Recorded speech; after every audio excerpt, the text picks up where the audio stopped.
ఇది నిజంగా socio economic సర్వేలు వీళ్ళు రాసిన మాటలు ఒకసారి చదువుదాం, చాలా ఇంట్రెస్టింగ్ గా ఉంటాయి. డ్యూరింగ్ 2023-24 అండర్ డాక్టర్ ఎన్టీఆర్ వైద్య సేవా స్కీమ్ 2023-24 ఎవరి ప్రభుత్వం ఉందో నాకు అర్థం కాల. వైఎస్ఆర్ గారి పేరా, ఎన్టీఆర్ గారి పేరా, అంతకన్నా అర్థం కాదు. డ్యూరింగ్ 2023-24 అండర్ డాక్టర్ ఎన్టీఆర్ వైద్య సేవా స్కీమ్ అంట. వైఎస్ఆర్ ఆరోగ్యశ్రీ పేరును మార్చేసినారు. 2023 నుంచి 2023-24 అంటే మా హయాంను వాళ్ళ హయాం కింద రాసుకున్నారు. డాక్టర్ ఎన్టీఆర్ వైద్య సేవా స్కీమ్ కింద 13,22,319 మంది పేషెంట్లకు మేలు జరిగించినారంట.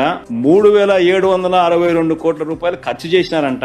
డాక్టర్ ఎన్టీఆర్ వైద్య సేవ ఫ్రమ్ 1/4/2023 31/3/2024.